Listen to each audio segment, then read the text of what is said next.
नमस्कार, देवभूमि के दंगल में आप सभी का स्वागत है। मैं हूं आपके साथ गरिमा वाजपेयी। आज बात करेंगे अंकिता को मिलेगा इंसाफ अगर सबूत मिलेंगे साफ की।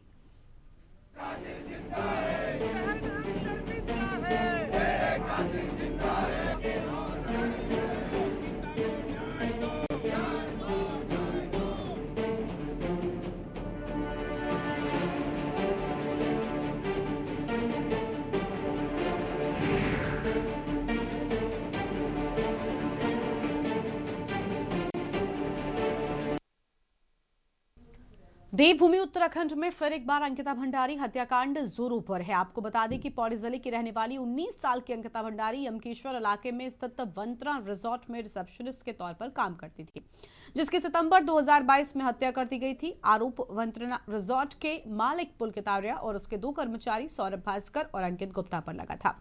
इस मामले में निचली अदालत तीनों आरोपियों को उम्र कैद की सजा भी सुना चुकी है, जिसके खिलाफ पुलकित आर्या ने हाईकोर्ट में याचिका दायर की है। पुलकित आर्या पर आरोप था कि वो अंकिता ने रिजॉर्ट में विशेष सेवाएं देने से इनकार कर दिया था, जिसके बाद विवाद हुआ और उसे चीला नहर में ढकेल दिया गया। उसी कारण अंकिता की मौत हो गई थी। ये मामला अब चर्चाओं में इसलिए है क्योंकि खुद को बीजेपी के पूर्व विधायक सुरेश राठौर की कथित पत्नी कहने वाली उर्मिला सनावर ने एक वीडियो जारी किया है, जिसमें उर्मिला सनावर ने एक वीआईपी के नाम का खुलासा किया था और उस वीआईपी को वही व्यक्ति बताया जा रहा है जिसे स्पेशल सर्विस देने के लिए अंकिता पर पुलकित ने दबाव बनाया था। अब इस मुद्दे पर सभी विपक्षी दलों का विरोध प्रदेश भर में सरकार के खिलाफ अपने चरम पर है। विपक्ष सरकार से सीबीआई जांच की मांग कर रहा है, वहीं सत्ता पक्ष भाजपा ने आश्वासन दिया है कि विश्वसनीय साक्ष्य मिलते हैं तो सरकार हर जांच के लिए पूरी तरीके से तैयार है। साक्ष्य देने वालों को सरकार पूरी सुरक्षा भी देगी। चर्चा आज इस मुद्दे पर करेंगे। खास मेहमान हमारे साथ में होंगे, लेकिन उससे पहले आपको एक रिपोर्ट दिखाते हैं। विवादों में रहे चर्चित अंकिता हत्याकांड मामले को लेकर प्रदेश भर में राजनीतिक दलों से लेकर समाज से जुड़े प्रतिनिधियों का सरकार के खिलाफ विरोध प्रदर्शन जारी है। बवाल इतना है कि अब सरकार के प्रतिनिधि और कैबिनेट मंत्री को पत्रकारों के सामने आना पड़ा। राजधानी देहरादून में प्रदेश भाजपा कार्यालय में पत्रकारों से बातचीत में कैबिनेट मंत्री सुबोध उनियाल ने कहा कि यह प्रकरण सामने आने के बाद सरकार ने त्वरित कार्रवाई की और आरोपितों को आजीवन कारावास की सजा भी सुनाई गई। न्यायालय ने भी एसआईटी जांच को सही ठहराया है। उन्होंने कहा कि इन दिनों इंटरनेट मीडिया में जो वीडियो चल रहे हैं उन्हें वायरल करने वाले लोग आरोपों की विश्वसनीयता का प्रमाण दें। उन्होंने आश्वासन दिया है कि विश्वसनीय साक्ष्य मिलते हैं तो सरकार हर जांच के लिए तैयार है। साक्ष्य देने वालों को सरकार पूरी सुरक्षा भी देगी। यही कारण है कि देश के नामी सामाजिक संगठन भी अब अंकिता भंडारी हत्याकांड से जुड़ते हुए नजर आ रहे हैं, जिसमें एक योगिता भयाना भी। सरकार की दृष्टि में हम व्यक्ति बराबर। सवाल ये है, जो एलिगेशन लगा रहे हैं उनको, मैंने कहा ना, उनको बुला करके वो अपनी क्रेडिबिलिटी साबित करें बयान की। उस पर सरकार कोई भी जांच करने को तैयार ना। हमें क्रेडिबल साक्ष्य चाहिए। जब तक क्रेडिबल साक्ष्य नहीं मिलेगा, ऐसा कोई भी व्यक्ति राह चलता कुछ बोलने का मान लेंगे। सरकार क्रेडिबिलिटी में जा रही है। क्रेडिबिलिटी जांच, देखिए, आप और मैं जांच नहीं करते भैया, मेरी सुनो, आप और मैं जांच नहीं करते। जांच एजेंसियां इस पर जांच कर रही है, तो विवेचना कर रही है। और लेकिन जिन व्यक्ति की बताया जाता है कि फलाने की कथित अगर वो वीडियो क्लिपिंग, ऑडियो क्लिपिंग है, बस लीगली मैं यही कहना चाहती हूँ कि हालांकि देखिए, सीबीआई पे मैं अगर ऑफ रिकॉर्ड बताऊं तो सीबीआई पे मतलब बहुत ज्यादा हमें वो नहीं है भरोसा, बट लीस्ट ये लोग अपनी तरफ से कम सीबीआई करेंगे तो हमें लगेगा एक स्तर ये लोग आगे बढ़े हैं लीगली। तो अभी ये कोर्स चलेगा, बट ये उसको टाइम बाउंड दृष्टि से अगर ये कर दें, 2 साल तो इन्होंने लगा दिए लोअर कोर्ट में, इसको सुप्रीम कोर्ट के एक जज के निरीक्षण में अगर ये जल्द से जल्द एक टाइम बाउंड कमिटमेंट कर दें तो मुझे लगता है उससे बड़ा इसमें अचीवमेंट नहीं होगा, क्योंकि ऐसे तो सालों साल चलेंगे। अंकिता भंडारी हत्याकांड को लेकर हाल ही में उर्मिला सनावर ने जो वीडियो जारी किया था, वो वीडियो अब बीजेपी के गले की फांस बनता जा रहा है। यही कारण है कि अब एक के बाद एक बीजेपी नेता पार्टी से इस्तीफा दे रहे हैं। इससे साफ पता चल रहा है कि अंकिता भंडारी हत्याकांड के फिर से सुर्खियों में आने के बाद बीजेपी के नेता भी बेचैन हैं। हालांकि सरकार अंकिता को हर प्रकार से इंसाफ दिलाने की बात कर रही है, लेकिन विपक्ष वीवीआईपी को लेकर सीबीआई जांच की मांग पर अड़ा हुआ है। यही वजह है कि सरकार को अब इस मामले पर जनता के सामने आना पड़ा है।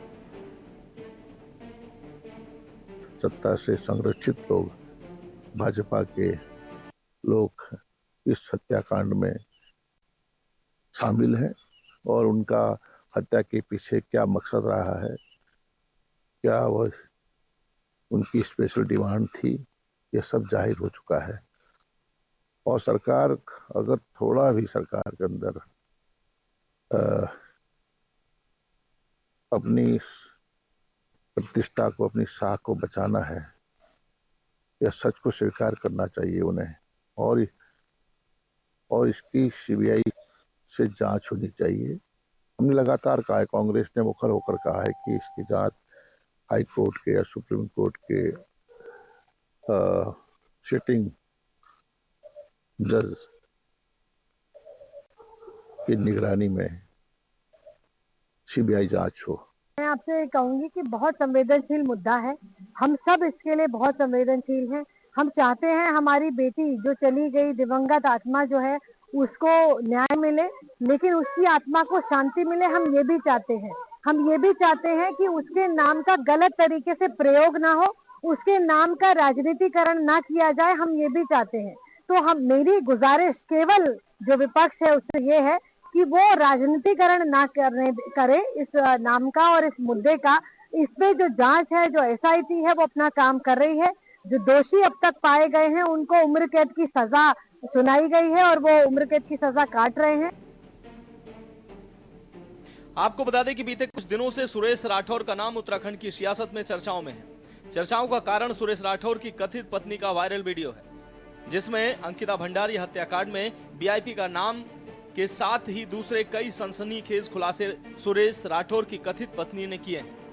इन खुलासों के बाद प्रदेश की पॉलिटिक्स में हड़कंप मचा हुआ है। अब सुरेश राठौर ने खुद सामने आकर कथित पत्नी के आरोपों पर जवाब दिया।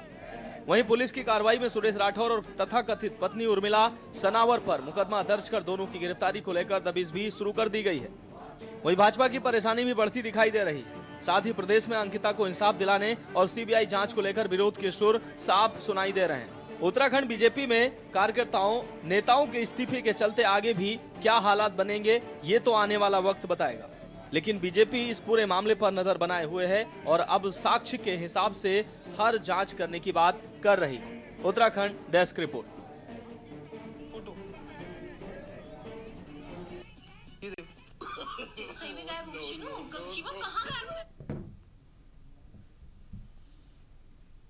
और इसी मुद्दे पर आज करेंगे विस्तार से चर्चा। खास मेहमानों का पैनल हमारे साथ में जुड़ रहा है। प्रभा बंदूनी जी हमारे साथ में है। प्रभा बंदूनी जी प्रदेश प्रवक्ता भारतीय जनता पार्टी की ओर से, और राजेंद्र चौधरी प्रदेश महामंत्री कांग्रेस पार्टी की ओर से, बलवीर रावत प्रवक्ता उत्तराखंड क्रांति दल की ओर से, तन्मय डोभाल जी हमारे साथ में हैं, वरिष्ठ पत्रकार हैं। सभी मेहमानों का बहुत बहुत स्वागत आज की हमारी चर्चा में। शुरुआत प्रभा बंदूनी जी के साथ में कर लेंगे। प्रभा जी, बड़ी किरकिरी हो रही है इस अंकिता भंडारी हत्याकांड मामले में भारतीय जनता पार्टी की, और जब से ये मामला सामने आया तब से ही लगातार वीआईपी के नाम की चर्चा। फिर उसके बाद भले ही कई सारे लोगों को जेल भेजा गया, कई बड़े फैसले आए, लेकिन वीआईपी का नाम अब तक उजागर नहीं हुआ और एक बार फिर से इस वीआईपी के नाम को लेकर ही चर्चा तेज है। क्या कहना चाहेंगे, आखिर वीआईपी कौन है? देखिए गरिमा जी, सबसे पहले तो मैं कहूंगी ये जो हमारी अंकिता बेटी का ये मामला है निश्चित और बहुत गंभीर उस वक्त भी था, हमेशा गंभीर है, संवेदनशील ये मामला है। तो मुझे तो ये लगता है कि ऐसे मुद्दों पर जो भी बोले, किसी भी तरह प्रकार से बोले, तो इसको संवेदनशीलता के साथ ही बोलना चाहिए, गंभीरता से ही इस मुद्दे को लेना भी चाहिए, ताकि किसी भी तरह का इसका राजनीतिकरण ना हो और जो न्याय है जो मिल चुका है और न्याय प्रक्रिया जो रही है उसको भी समझा जाए, उसको केवल एक राजनीतिक रोटियां सेकने का एक मुद्दा ना बनाया जाए। अगर हम न्याय की बात करते हैं तो निश्चित तौर पर न्याय ही मिलना चाहिए, जिसके साथ भी अन्याय हुआ हो।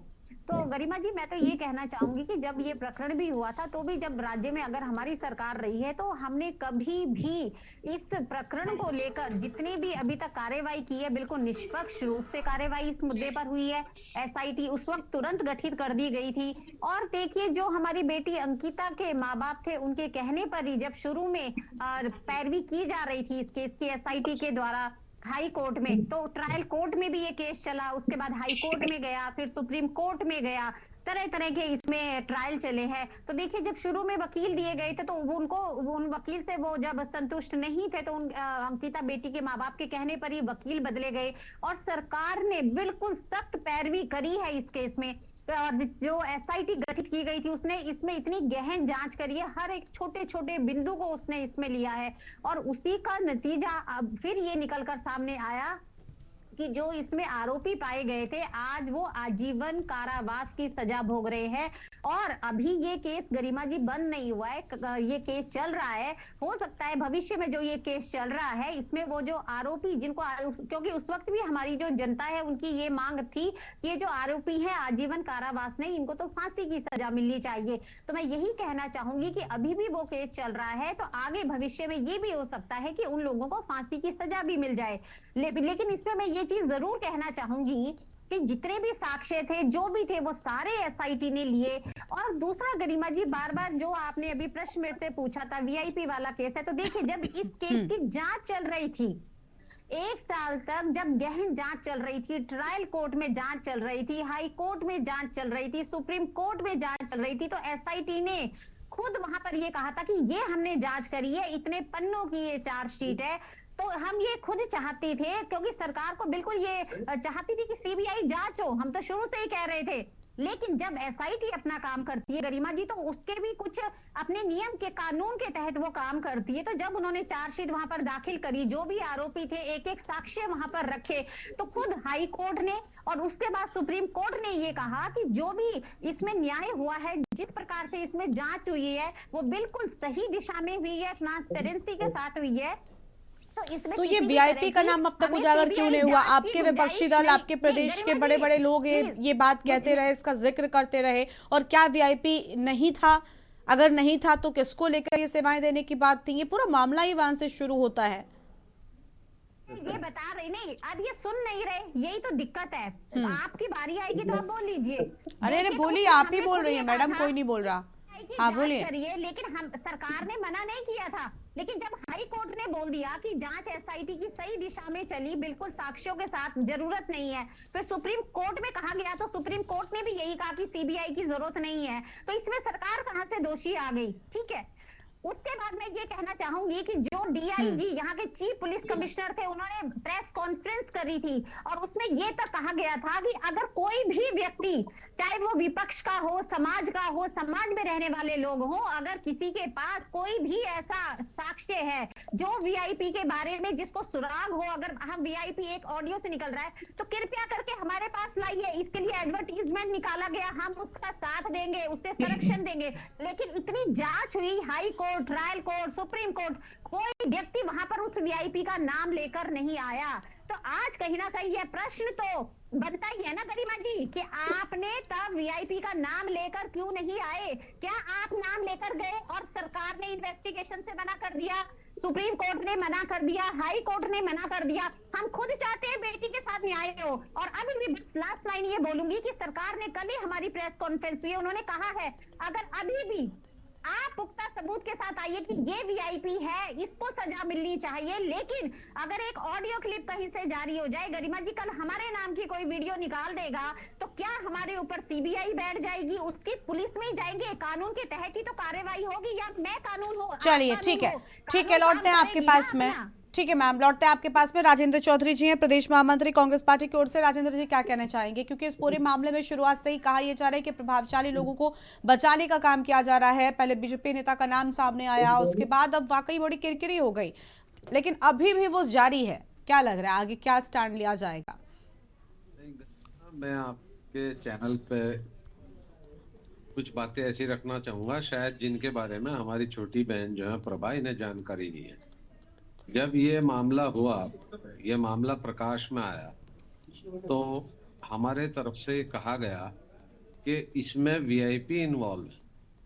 बाकायदा प्रेस कॉन्फ्रेंस करके मांग की गई, जिन वीआईपी का नाम आज आया है, कि इनकी लोकेशन चेक की जाए, ये लोग उस दिन कहाँ थे घटनास्थल वाले दिन, या उससे एक दिन पहले कहाँ थे। बाकायदा सबके नाम आए, लेकिन चूंकि जो है जो सत्ताधारी दल है उसने इस प्रकरण को इतनी गंभीरता से लेने की आवश्यकता नहीं समझी आज जब उन्हीं के लोगों के द्वारा ये स्वीकारोक्ति की गई कि इस प्रकरण में फला वीआईपी इन्वॉल्व रहा है, देखो वो जिस आदमी ने कहा है वो कोई साधारण सदस्य नहीं है, वो पूर्व विधायक है, वो क्या नाम एक पंथ का बहुत बड़ा संत भी है, जैसा हमने सुना है रविदास आचार्य हैं क्या है।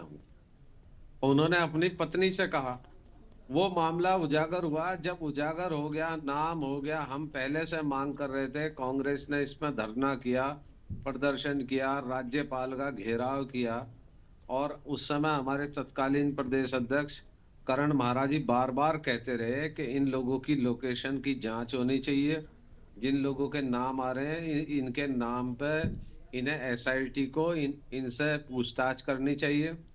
जब इस तरह का कोई भी कार्य एसआईटी ने नहीं किया, गरिमा जी। आप नोट करें इस बात को, जो प्रस्ताव जो नाम दिए गए, जब उन बिंदुओं पे जांच नहीं हुई, तो जो बिंदुओं पे जांच हुई उसे हाईकोर्ट ने मान लिया, जैसा अभी प्रभा जी कह रही थी।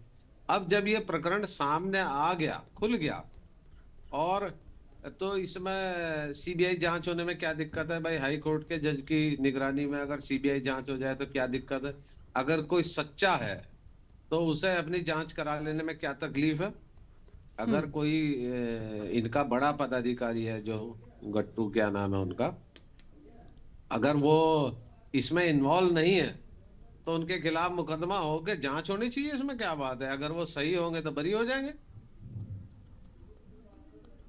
मेरा मानना यह है कि ये जो सरकार है ये महिलाओं के प्रति गंभीर नहीं है, महिला अपराध के प्रति। जैसे अभी कुलदीप सेंगर के प्रकरण में गरिमा, हाई कोर्ट के जज आए, उन्होंने 1 सेकंड में ऑर्डर अपना डिफाइन किया और बाहर चले गए। अभी क्या नाम जो है, जो मछली शहर के पूर्व सांसद थे स्वामी चिन्मयानंद जी, उनके प्रकरण में जो बेटी थी जिसकी बाकायदा पूरी वीडियो लाखों लोगों ने देखी होगी, उसे ब्लैकमेलिंग में गिरफ्तार कर लिया। ये ब्रजभूषण शरण सिंह को बचाने में पूरी केंद्र की सरकार लगी रही। अभी ये प्रकरण है, अब कल ही रेखा आर्य जो हमारी यहाँ कैबिनेट मंत्री हैं, उनके प्रति, उनके जो पति हैं, उन्होंने महिलाओं के प्रति कहा कि साहब बिहार में महिलाएं बिकती हैं 20-20, 25-25 हजार की, वहां से ले आएंगे। तो ये बिल्कुल कतई गंभीर नहीं है। और एक व्यक्ति जो एचएसओ बरेली के किसी थाने का हिस्ट्री शीटर हो, वो अगर मंच पे भाषण दे रहा है भाजपा के और महिलाओं के प्रति इस तरह की अपमानजनक टिप्पणी कर रहा है, तो क्या आप उम्मीद करेंगे कि सरकार महिलाओं के प्रति गंभीर होगी? बिल्कुल नहीं है, कतई मैं तो मानता नहीं कि सरकार गंभीर होगी। और इस बारे में इस देश की 50% जनता जो महिलाएं हैं, उन्हें गंभीरता से विचार करना पड़ेगा कि कहीं ये हमारा धर्म के आस्था के नाम पे बेवकूफ तो नहीं बना रहे। और बुरा मत मानना, मेरी छोटी बहन है प्रभा जी, पार्टी में आप हैं, नहीं बहुत चौधरी अच्छी जी, मैं बात है। आपके इस बात का जवाब देना साथ के हाँ, साथ ही देना भी इसलिए चाहूंगी, आपने इसमें एक लाइन बोली कि हम महिला अपराध के प्रति गंभीर नहीं है। सुन लीजिए, नहीं बस है, मैं देखिए, मैं बिल्कुल आपको नहीं इसलिए है, बताना नहीं, ठीक नहीं है, है। हम अगर गंभीर नहीं है गंभीर क्योंकि होती, आज हमारी वजह से नहीं, अगर सुन गंभीर, लीजिए ना, अगर आज आपकी दोषी, सरकार ठीक इस है, मैं अपराध तो के कहती प्रति नहीं, गंभीर होती चौधरी तो जी बस इसकी एक बार सीबीआई सुन जांच लीजिए होती, आप, इसमें नहीं गट्टू की जांच ठीक होती, है, आपके एक-एक मामलों करके में बोले आप संगठन लोग, की प्लीज। जांच आपकी होती। बात आप एक मेरी नीलिमा बात ये शर्मा मान हत्याकांड लीजिए के बारे में जानती कि हैं आप? आपने आप ये बोला नीलिमा गंभीर शर्मा नहीं है। मैं हत्याकांड आपसे के एक विषय में प्रश्न जानती हैं? पूछूंगी, नहीं, मुझे एक प्रश्न आप का जवाब नीलिमा दे शर्मा दीजिए। आप हत्याकांड हमें के कह विषय रहे में हैं, आपको जानकारी है? चलिए ठीक है, लौटेंगे आप दोनों के पास में। प्लीज आप लोग एक एक करके चर्चा करिए ताकि दोनों की आवाज सामने आ सके। ठीक है, लौटेंगे आपके पास में। प्रभा जी रुक जाइए और राजेंद्र जी आप भी रुकिए, वापस से अपनी चर्चा की हम शुरुआत करेंगे, अन्य मेहमानों को भी चर्चा में जोड़ते चलेंगे। उससे पहले देवभूमि के दंगल में एक ब्रेक के लिए रुक रहे हैं, जल्द लौटेंगे।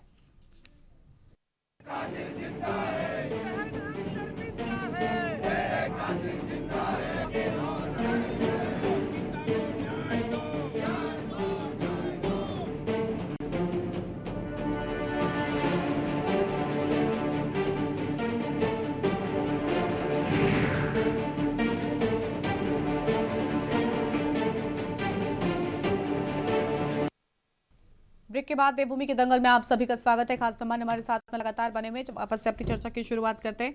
बलबीर रावत जी हमारे साथ में प्रवक्ता यूकेडी की ओर से हैं, उनका रुख कर लेते हैं। बलबीर जी, बहुत स्वागत है आपका।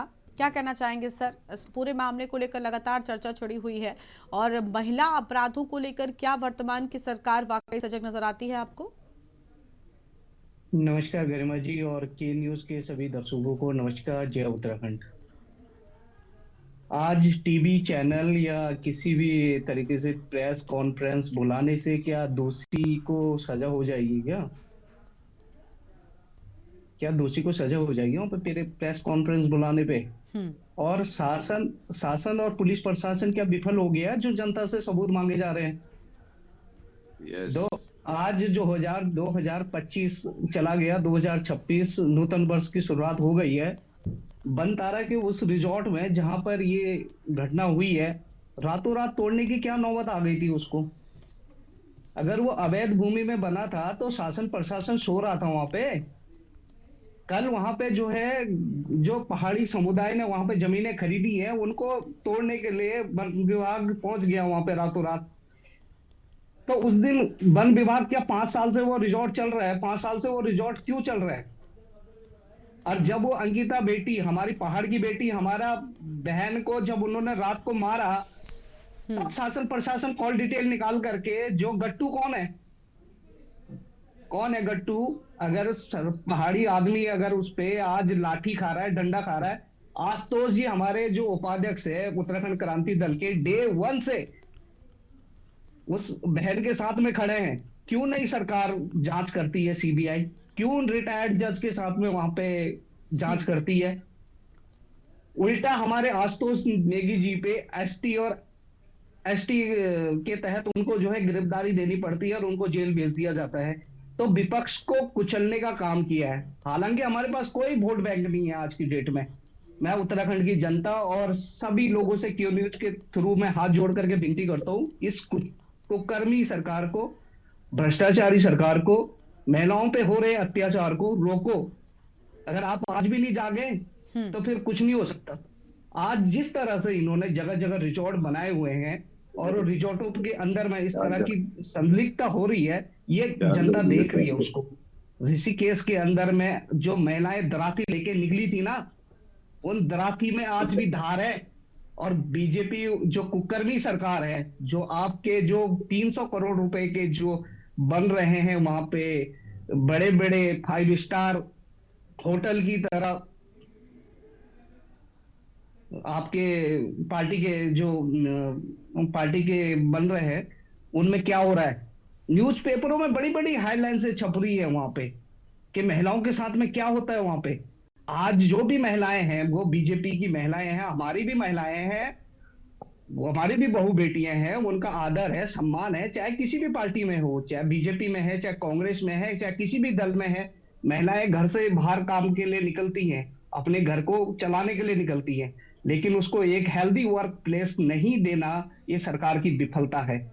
वो बेटी, गरीब बेटी, उसको 1 महीने की सैलरी नहीं मिली थी और उसको जो है वीआईपी ट्रीटमेंट, क्या वीआईपी ट्रीटमेंट चाहिए उसको? घर में बीवी है तब भी उसको बाहर वीआईपी ट्रीटमेंट चाहिए। टिकट की खरीद फरोख्ती चल रही है वहां पे और उसको नहर में धक्का दे दिया।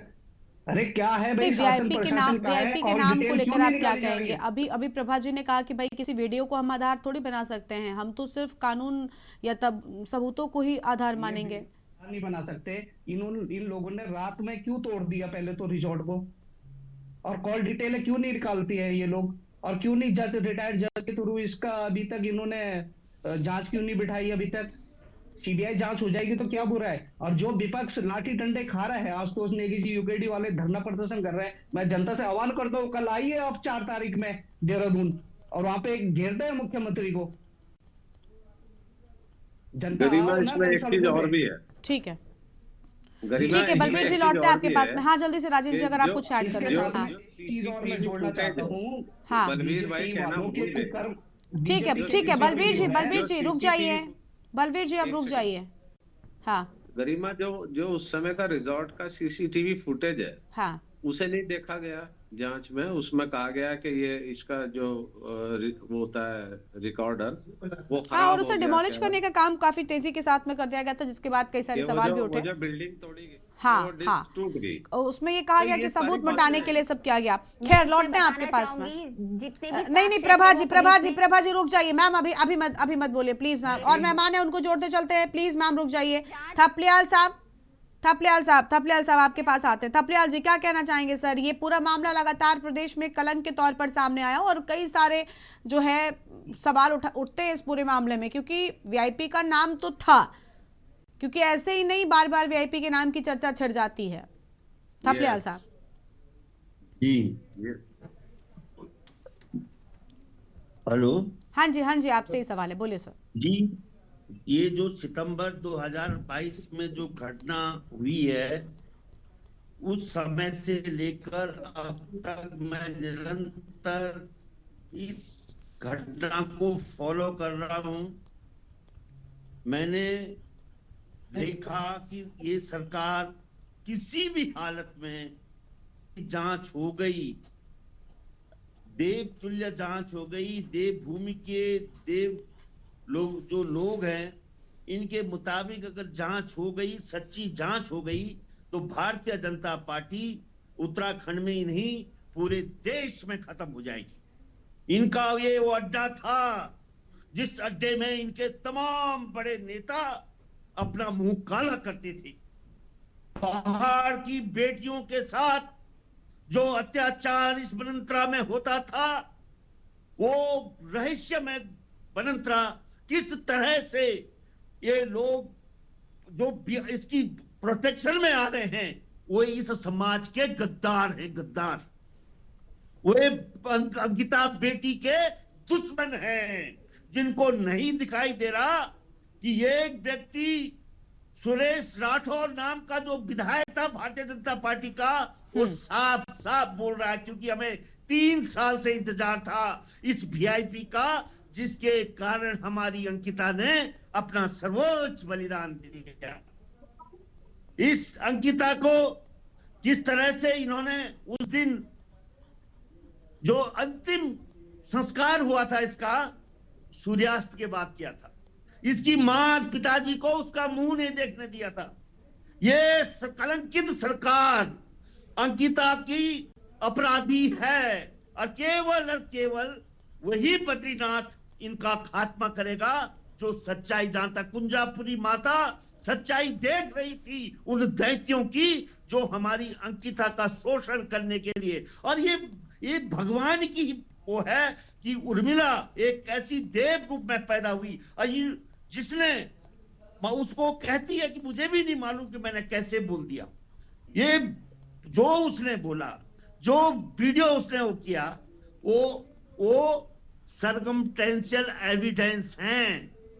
लेकिन धूर्त लोग हमें बोलते हैं साक्ष्य दो। मैं बोल रहा हूं साक्ष्य नहीं, उनके मुंह में थूकेगा समाज, क्योंकि जब एविडेंस पूरे के पूरे तुम्हारे सामने है। उस सुरेश राठौर की स्टेटमेंट तुम्हें दिखाई नहीं दे रही? वो क्या कह रहा है? ये जो दो थे वो क्या करना चाह रहे थे? और अजय कुमार का नाम अंकिता की मां ने बहुत पहले बोल दिया था, क्योंकि एसआईटी के अंदर से हम पूरे ध्यान से इस चीज पे हम ध्यान दे रहे थे, और हमने देखा कि वहां से जिस तरह से इसको छुपाया जा रहा है, जिस तरह से यहाँ पे एक एक करके आ रहे हैं। आज जिस तरह से नरेंद्र नगर में पूरे लोग शराब आ गया कि सुबोध दुनिया किस तरह से प्रोटेक्ट कर रहा था। हमें दुख होता है ऐसे नेताओं में जो अपनी बेटी का, अंकिता बेटी की आबरू को लिए भी अपनी कुर्सी को ज्यादा इंपॉर्टेंट समझ रहे हैं और उसकी आबरू को कम समझ रहे हैं। अरे अगर तुम्हारे अंदर कुछ बचा है, अगर तुम थोड़ी भी खानदान की बेटी या बेटा या लड़का मालिक हो, अगर किसी अच्छे खानदान की, तो उस सुरेश राठौर की स्टेटमेंट की जांच करा लो। हम नहीं कह रहे कि दुष्यंत कुमार अपराधी है, हम नहीं कह रहे कि अजय कुमार अपराधी है। तुमने उस उर्मिला के खिलाफ एक्सटॉर्शन का, वसूली का मुकदमा लगाकर उसको नॉन बेलेबल वारंट इशू करके उसको पकड़ना चाह रहे हो? क्या हम मूर्ख है कि किस तरह से तुम उस अबला नारी को जिसने पूरा का पूरा एक्सपोज किया है उसके लिए तुम क्या वारंट इशू कर रहे हो? अंधे हो? किस खानदान से हो तो तुम्हें नहीं दिखाई दे रहा कि किस महिला के लिए वसूली करके बोल दिया है? ये नहीं कि उस महिला ने सुरेश राठौर का जो वीडियो किया है, सुरेश राठौर को पकड़े और बोले भाई तेरा ये वीडियो कैसे आया?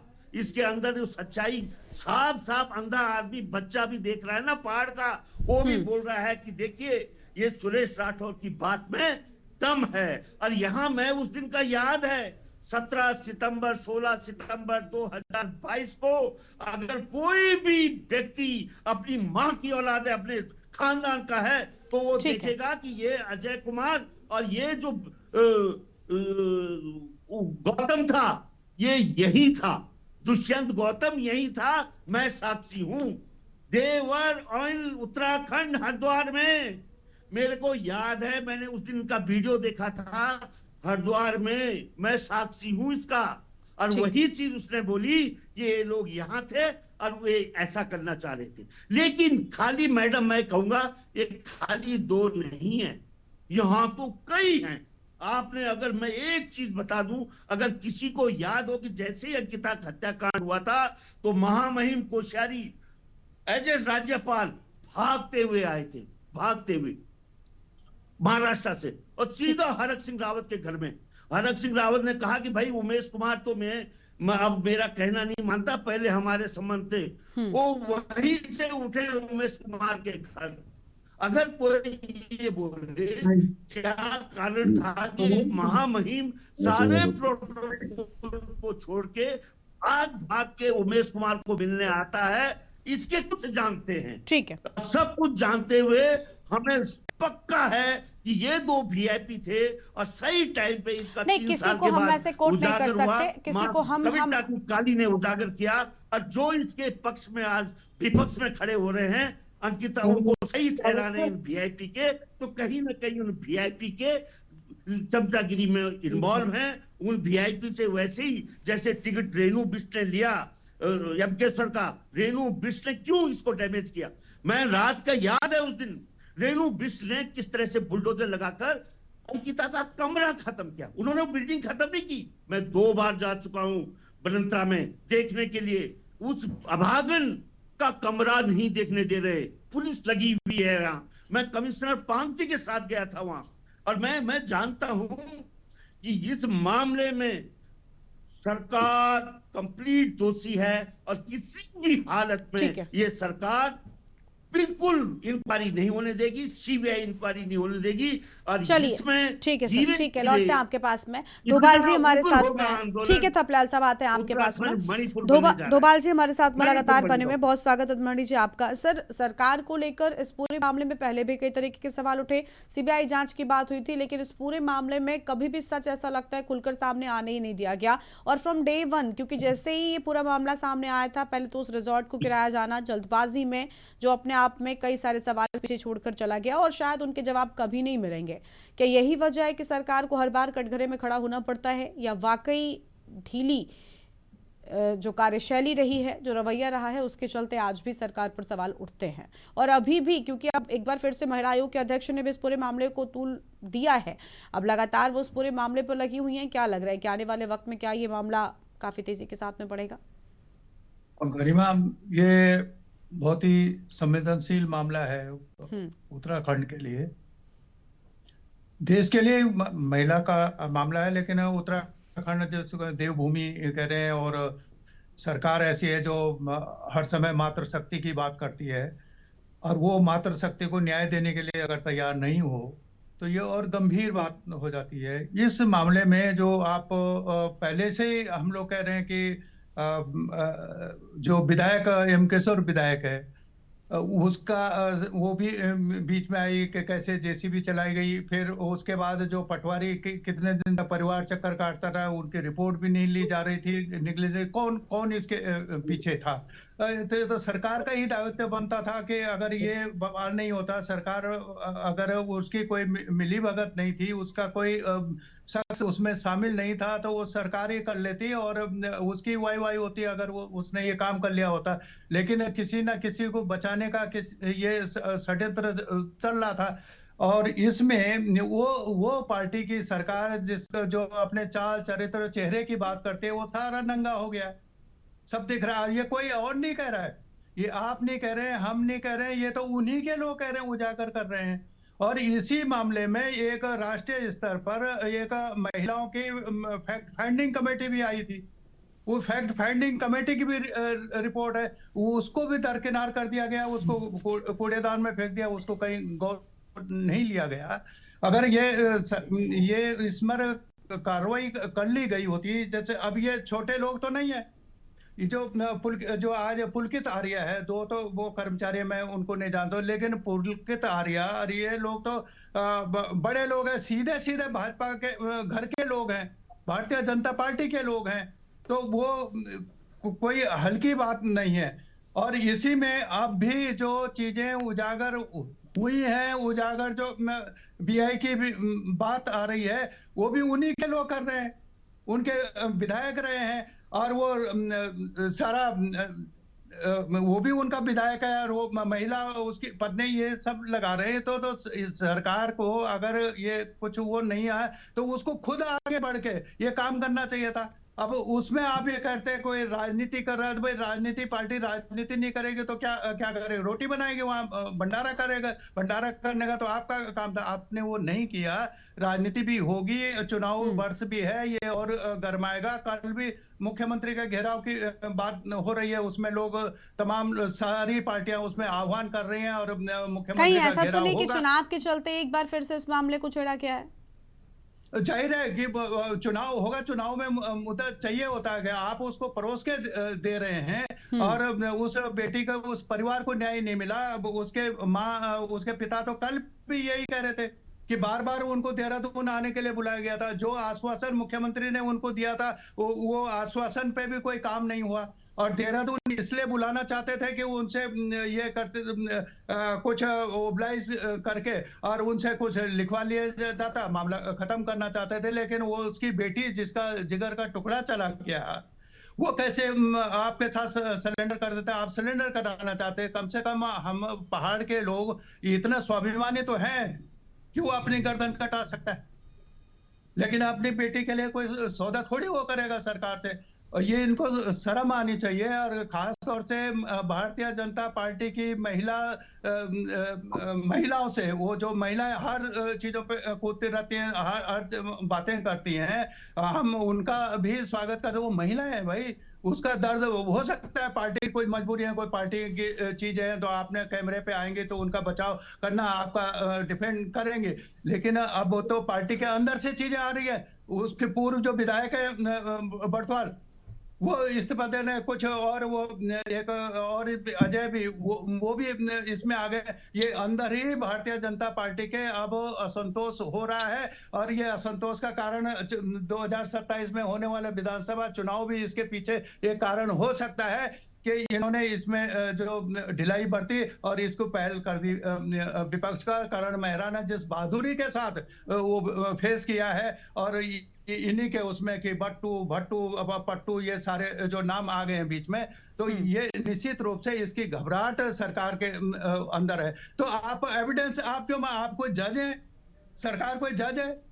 भाई जनता में परसेप्शन बन गया कि कुछ गलत हुआ है तो आपको मांग कर रहे हैं स्वाभिमान, आप जांच करा लीजिए, क्या दिक्कत है? अगर विपक्ष गलत होगा तो आप उसको सजा दे देना बाद में कि आपने गलत आरोप लगाया था, हमारी अवमानना हुई है। लेकिन आप ये कहें कि आप कौन होते हैं एविडेंस मांगने वाले?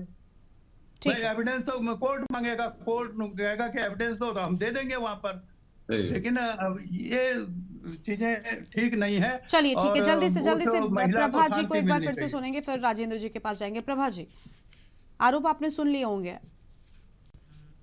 जी गरिमा जी, मैंने सबको सुना है, बड़े ध्यान से सुना है। देखिए, मैं खुद एक महिला हूँ और मैंने शुरू से कहा है कि जो भारतीय जनता पार्टी है, हमने हमेशा महिलाओं का सम्मान किया है। किया है और करती है, करेगी। आरोप लगाना, देखिए अगर हमने कहीं पर भी भारतीय जनता पार्टी ने जो आरोपी उनको बचाने का काम किया होता, हम तो खुद एसआईटी गठित की, मैंने आपको ये सारी चीजें शुरू में बताई है।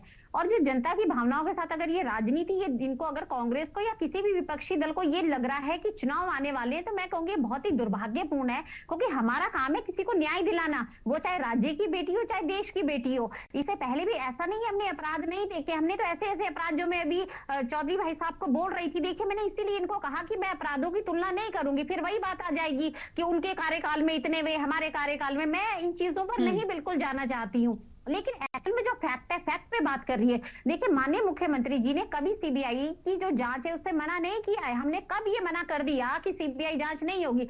अभी भी कोई जाए, पुलिस में जाइए, ये अथॉरिटी जो ये अधिकार होता है सीबीआई जांच कराने का, ये तो एसआईटी के पास भी है। आप जाइए, इसके लिए मुख्यमंत्री जी के पास भी जाने की जरूरत नहीं है। अब जो ये ऑडियो की बार बार जो ये उर्मिला सनावर ने ऑडियो रिलीज करे हैं, अगर आप उनको, गरिमा जी मैं उन्हीं के साथ एक डिबेट में बैठी, उनको एक पत्रकार ने, जो एंकर थे, उन्होंने बोल दिया आप कथित पत्नी है, वो उन पर ही एंकर पर इतना भड़क गई कि आपने मुझे कथित पत्नी कह दिया। तो देखिए तो उनकी आपस की लड़ाई है। और उसी वीडियो के दौरान हमने ये भी देखा था कि उसी एक वीडियो, और मैंने खुद सुना है कि हाँ 8 तारीख को कांग्रेस, अगर आप इसको, अभी चौधरी भाई साहब ने इसमें बृजभूषण जी का भी नाम लिया, ठीक है वो भाजपा के थे, उन्होंने तुरंत कहा था कि अगर मेरे पे इस्तीफा होगा, जो विनेश फोगाट जी थी, तो मैं तुरंत इस्तीफा दे दूंगा। उसके बाद क्या हुआ? कुछ दिनों के बाद क्या हमने ये नहीं देखा कि कांग्रेस ने उसी विनेश फोगाट को कांग्रेस का टिकट दे दिया था और वो चुनाव भी लड़ी थी? तो क्या आप इसको अब ये बोलेंगे ये पार्टी की लाइन पे बोल रहे, तो क्या ये आप राजनीतिक आपको नहीं दिखाई दे रहा है? और हमने सनावर का एक वीडियो ये भी देखा है कि वो ऑडियो में बात कर रही है कि कोई बात नहीं, मैंने यहाँ पर 1 घंटे का मेरे पास वीडियो है, मैंने सिर्फ 15 मिनट का सुनाया है। तो क्यों भाई आपने 15 मिनट का क्यों सुनाया? हम तो चाहते हैं कि आप पूरा 1 घंटे का वीडियो सुनाए, ऑडियो क्लिपिंग जो है पूरी सुनाए, उसको सब लोग सुनना चाहते हैं। लेकिन आपने 15 मिनट का क्यों सुनाया? प्रश्न चिन्ह तो आ रहे हैं ना। अब अगर आप पूरा स्थिर कहते हैं मेरी जान को खतरा है, तो ठीक है, अगर आप जनता के सामने, मैं तो चाहती कि अगर वो जो 1 घंटे की क्लिपिंग है वो सुना देते ना, ठीक तो है, कम से कम अगर जान की, चलिए ठीक है, जल्दी से हाँ बलबीर जी कुछ कह रहे हैं। ठीक है प्रभा जी आपकी बात आ गई, बलबीर जी आप बोलिए जल्दी से, फिर राजेंद्र जी सुनते हैं। राजनीतिक साजिश है। ठीक है प्रभा जी अब रुक जाइए। चुनाव आएंगे तो हम दुष्यंत जी और अंकिता बेटी के बैनर लगाएंगे, पोस्टर लगाएंगे।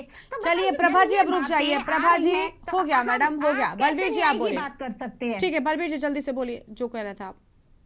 गर्वे जी धन्यवाद। ये बीजेपी ने तो इसको प्रचार का माध्यम बना दिया। आप एक बात को बताओ ना, अगर आप सभी दलों ने वहां लगभग, पे एविडेंस, सिंपल सी बात है, आप एविडेंस वहां पे मिटा रहे हो, रात के अंधेरे में बुलडोजर चलाने की क्या जरूरत पड़ गई थी वहां पे? देखिए बलबीर जी, जो भी जी आपने वो चार्जशीट पढ़ी है, उसमें क्लियर कट नहीं, बाद में कोर्ट ने भी माना था कि उस वक्त बुलडोजर चलाने की कोई जरूरत नहीं थी। जब वहां पे इतना बड़ा बुलडोजर चलाया गया था, यार, एक महिला की हत्या हो जाती है रात के अंधेरे में। चलिए ठीक है, अब आपस में बहस नहीं करनी। जल्दी से राजेंद्र जी क्या कहना चाहेंगे आप बताएं। मैम 1 सेकंड, गरिमा जी 1 सेकंड। हाँ, सल्ट में गैंग रेप हुआ, उसमें बीजेपी के लोगों का नाम आया।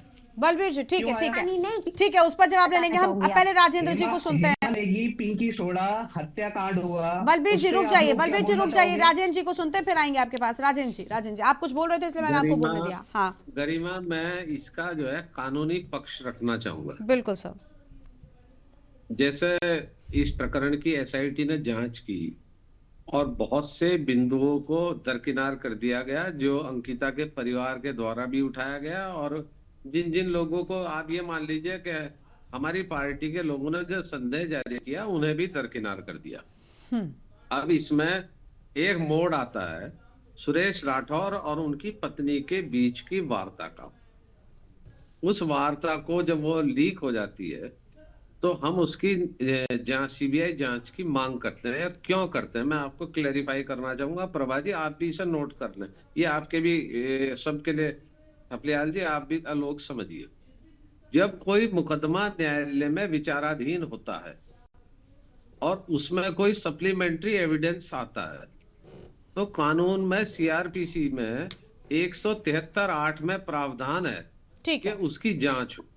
1 सेकंड, चूंकि इस केस में वर्डिक्ट आ चुका, इस केस में फैसला आ चुका और जो लोग दोषी पाए गए वो लोग अपनी सजा भुगत रहे हैं, तो अब इसकी दोबारा से जांच करने के लिए इसमें एक सेपरेट मुकदमा कायम होगा, जिसकी जो है जो ठीक है। सीबीआई द्वारा किया जाना नहीं, चाहिए। शुरुआत से ही क्योंकि वो राज्य- सवाल तो विपक्ष एक उठाता ही सेकंड, रहा है। एक- हाँ, एक- जल्दी से कंप्लीट गरिमा, कीजिए सर। गरिमा, लेट मी हाँ कंक्लूड। हाँ श्योर।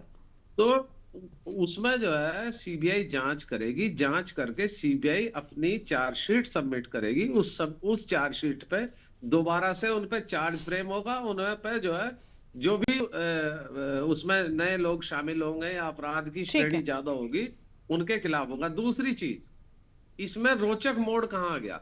रोचक मोड़ ये आया कि जब वो सीडी जो है लीक हो गई, उसके बाद सरकार ने बजाय अंकिता को न्याय देने के उर्मिला की आवाज को दबाने का प्रयास किया, उसके खिलाफ मुकदमे कायम नहीं, किए, उनका तो आरोप ये है NBW कि अब भाई जारी हुआ। चुनाव से पहले आप लोग भी उसको तूल देने का तो काम कर रहे हैं, इन तो सब ये अपने आप बातों में को सवाल देखते उठता हुए है। इसमें चलिए भाजपा ठीक है, की उम्मीद यही है कि कम से कम जो भी है, वीआईपी है उसका नाम साबित होती उजागर है। किया जाएगा। माफी चाहेंगे सर, आपको रोकना पड़ रहा है, वक्त की कमी है। बहुत शुक्रिया आप सभी मेहमानों का हमारे साथ चर्चा में आने के लिए और अहम जानकारी के लिए। तो जेल में आप सभी आरोपों के बीच में एक बार फिर से जंग छिड़ गई है। और दूसरा सवाल ये कि क्या अंकिता भंडारी मामले में वीआईपी का नाम उजागर होगा, क्योंकि लगातार विपक्ष का कहना है कि भारतीय जनता पार्टी लगातार महिला अपराध को लेकर सजग नजर नहीं आती है और उस ओर ध्यान उसका नहीं है। देखना होगा कि आखिर क्या कुछ होता है। देवभूमि के दंगल में इतना ही। आप देखते रहिए न्यूज़ इंडिया। नमस्कार। लेकिन इसी बीच कुछ बड़ी खबरें सामने आ रही, पहले उसका रुख कर लेते हैं कानपुर से। इसी बीच बड़ी खबर आपको हम बता रहे हैं, बड़ी जानकारी कानपुर से, जहां पर मंधना स्थित मेडिकल कॉलेज में पढ़ाई कर रहा था छात्र। कानपुर से खबर, पंखे के सहारे रस्सी से फंदा लगाकर की आत्महत्या। बड़ी जानकारी कानपुर से आपको हम बता रहे हैं। घटना की सूचना मिलते ही पुलिस मौके पर पहुंची। घटना की सूचना मिलते ही मौके पर पहुंची पुलिस। बड़ी जानकारी आपको हम बता रहे हैं।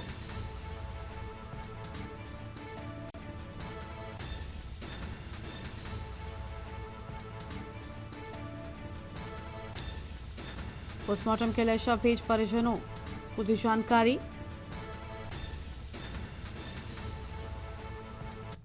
और अगली खबर हरदोई से आपको बता दें, इस बीच बड़ी जानकारी हरदोई से सामने आ रही है, उसका रुख कर लेंगे। वृद्ध महिला हत्याकांड का पुलिस ने किया खुलासा। हरदोई से बड़ी जानकारी आपको हम बता रहे हैं।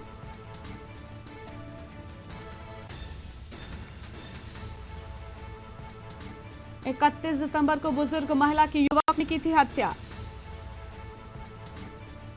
महिला के घर में घरेलू कार्य करने का काम करता था आरोपी। बड़ी जानकारी आपको हम बता रहे हैं।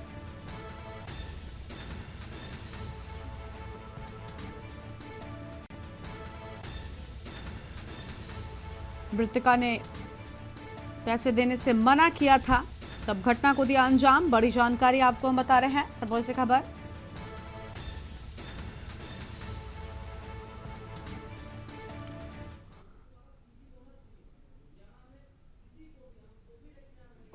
अजीत उर्फ दारा ने अपनी सौतेली मां सावित्री, जिनकी उम्र करीब 60 साल थी, उनकी हत्या के संबंध में तहरीर दी, जिसमें उचित धाराओं में पंजीकृत करते हुए स्वाट, सर्विलांस और एसओजी तथा बेहटा गोकुल की पुलिस को लगाया गया था। पुलिस द्वारा आज उसमें एक महत्वपूर्ण सफलता प्राप्त की गई और घटना में शामिल अभियुक्त संदीप उर्फ करिया उर्फ शैली को पुलिस द्वारा गिरफ्तार किया गया है।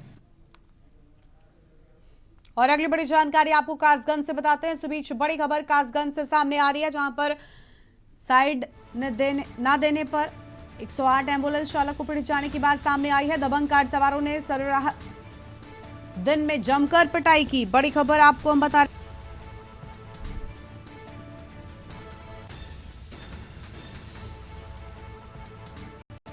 एम्बुलेंस चालक दिनेश ने कासगंज कोतवाली में सौंपी तहरीर।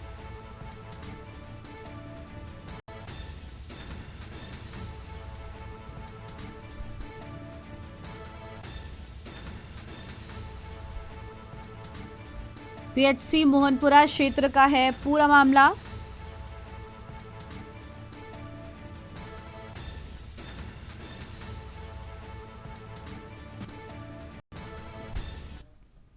इस बुलेटिन में इतना ही। देखते रहिए न्यूज़ इंडिया। नमस्कार।